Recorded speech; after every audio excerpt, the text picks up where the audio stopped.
Hi, I'm Bill Bartmann. Thanks for joining me.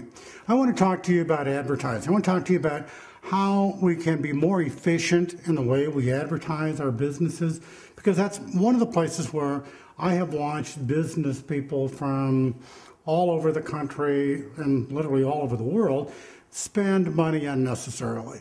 I think it's kind of a lack of knowledge or a lack of information or maybe a lack of experience in the advertising arena, where we listen to advertising people telling us how we're supposed to spend our budget.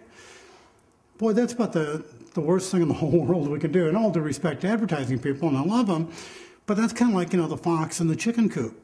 When we're telling or asking the people who are in charge of spending the money what we should spend it on, we shouldn't be too surprised that we get an answer that works in their best interest.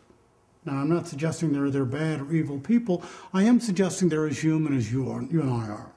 And that we have to be able to think our way through this. And as a business owner, as a business person, we have an obligation to set the course for the company. We have the obligation to make sure that we're making decisions that work for all of our employees. And when we start abdicating our role, we start letting somebody else make business decisions for us, that almost always is bad.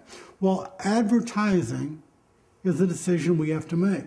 And if we abdicate that, if we give the power to somebody else, we let them make the decision of how we're going to spend our advertising budget and where it's going to go, then quite frankly, we just walked away from a responsibility. And we shouldn't do that. It's not difficult to understand some of the basics about advertising. So let me, in the limited time we have available, talk to you about some of the things that are very, very important to understand about this concept of advertising. And the first part, and kind of the most obvious of these 5 steps, is you have to be able to attract attention. Your ad has to cause people to have an interest, because if they're not looking, if they're not paying attention, it goes right by them. And number 2, it has to appeal to the reader's interest. So you've got to find a way to say something, whether it's in your radio spot or your TV spot or your print spot, that appeals to whomever your reader is. You thirdly need to be able to communicate your unique advantage. You need to be able to demonstrate why your product, your goods, your services are unique from your competitors. Number 4, you need to be able to prove your advantage.